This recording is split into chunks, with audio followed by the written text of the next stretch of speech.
మా వానికి ఇంత దూరం ఎందుకు తీసుకువస్తున్నామన్నా? మన చావు పుట్టకలన్నీ ఆ ఊరు బయట రాసిండ్రా దేవుడు. నమస్తే సర్పంచ్ సాబ్. నమస్తేనే. కుల పెద్దలు వచ్చి రారా. అరే ఈ కులపూరు శ్మశాన వాటికలకు ఆరోడించినట్లేదు కదరా. ఏంది? అరే సర్పంచ్ సాబ్ చెప్తున్నాడు రా, విష్ణువాడు వచ్చి కారు పట్టుకున్నా పని కాదని చెప్పేసి అంటున్నాడు. అయినా నువ్వు ఉన్నోని ఉండకుండా పోయా సర్పంచ్ గారికి ఎందుకు చెప్పినావు? ఆడేమైనా పెద్ద లాడ్తావా?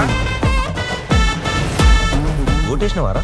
అగో ఇంత పెద్ద మాట అన్నావు సర్పంచ్ సాబ్. నీ గుర్తుకే గుద్దినా. నీ ఓటు గుద్దినావా కాటర్ గుద్ది ఇంట్లో ఉన్నావా ఎవరు చూసిండా? కరెక్టే. పెట్టుకుంటానే ప్లీజే. చంపా వలుగుతుంది. అది గట్టి కాదు, చిన్నగా పగలకుండా పెట్టుకుంటా. సరే అయితే మా అయ్యతో మాట్లాడి ముహూర్తం పెట్టించు. డైరెక్ట్ మండపానికి వస్తా నేను. ఎప్పుడన్నా ఇంటికి తీసుకొచ్చినావు మీ నాన్ని? నిన్నటి వరకు నీకు మామలేడు నాకు నాన్నలేడు అని చెప్పి ఇప్పుడేమో బాధ్యతలు చూపిస్తున్నాడు. ఎట్లున్నామేంది మేమిద్దరం? నవ్వుతుర్రా ఊర్లో వాళ్ళంతా నీ మీద.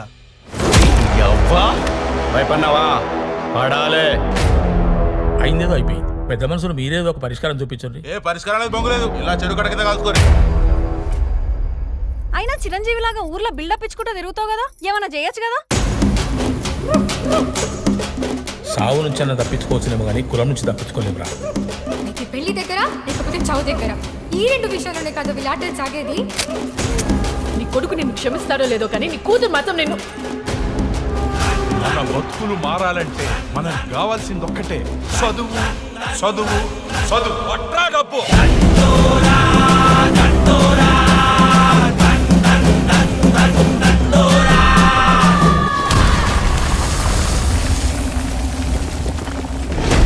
ఏం పెద్ద మనిషి, నువ్వు చేసింది తప్పు అని తెలుసుకోవడానికి 3 సంవత్సరాలు పట్టిందా?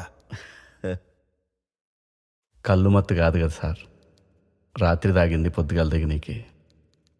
కులం మత్తు సార్, టైం పట్టింది.